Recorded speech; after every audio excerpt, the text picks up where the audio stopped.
Good day and welcome to ESSEC Knowledge Live. During this new webcast series, our ESSEC professors will take a look at what is happening in the news and share their expert opinion. As it is live, do not hesitate to post your questions and we will answer them over the course of the show. Today, we have here Professor Cédomir Nestorovic to discuss on the current news and updates on Brexit.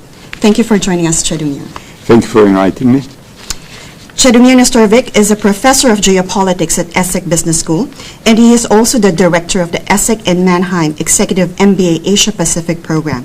He has been teaching in ESSEC for more than 20 years, and he is also the academic co-director of the MBA program at the Arabian Gulf University in Mannheim, Bahrain.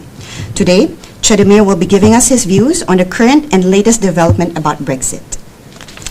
Yes, so the Brexit is an ongoing event because officially, the two parties, that is the European Union and the UK, have to part in March 2019. So it means in 1 year time. Some big questions have been resolved, such as, for instance, what is the fate of the EU citizens living in UK and vice versa.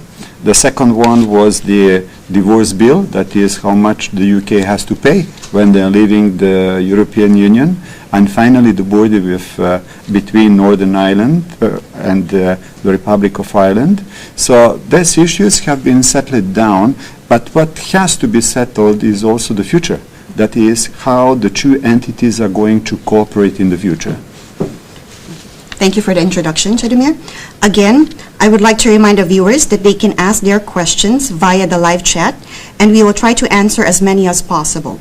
The first question that I would like to ask is, what do soft and hard Brexit mean?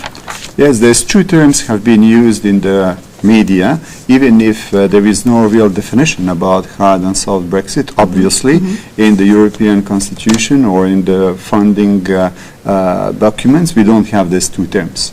So the general acceptance of the term hard Brexit is when there is no compromise on the side of the United Kingdom, and in that case we have to part out in very bad terms, and we are not resolving a certain number of questions, especially concerning the future. Would it be a single market? Would it be a free trade agreement? Or would it be something else? If there is a soft Brexit, in that case, we still have 1 year time in order to resolve these questions, and among them, of course, the nature of the future collaboration, that is, will we follow the path of Norway? So in that case, it is a soft Brexit, because it is a single market, and as a consequence of the single market, they also have to accept the free circulation of people and goods. So these are the two options which exist, even if, of course, from the theoretical point of view, they didn't exist before. Thank you for that. How should the EU negotiate any internal changes after Brexit? So many people are asking how the European Union is going to live after the United Kingdom is leaving, and this is a very serious question because if we look at the, let's say, distribution of power that we have within the European Union, we have the engine, which is composed of two main countries, that is France and Germany, but the United Kingdom was here, and this country was usually pushing towards the individualization and not towards the integration of the European Union.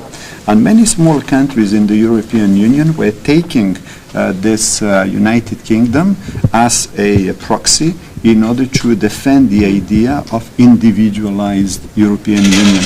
So if the United Kingdom is leaving, as it is going to happen the next year, in that case we have now much more demands towards the integration of the European Union than before.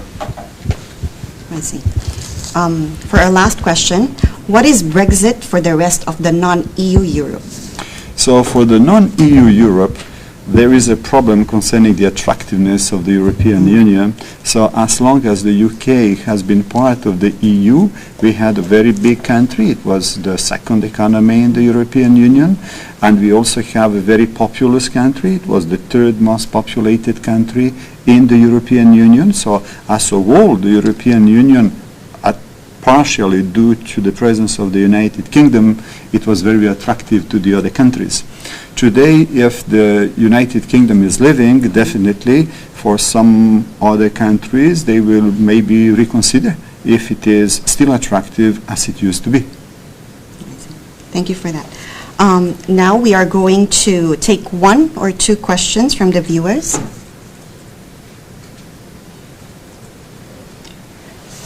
Okay, and we are wrapping up in a while. So thank you very much, Cédomir. That is all the time that we have for now. Thanks again for joining us. Remember that the replay will be available on ESSEC's YouTube account.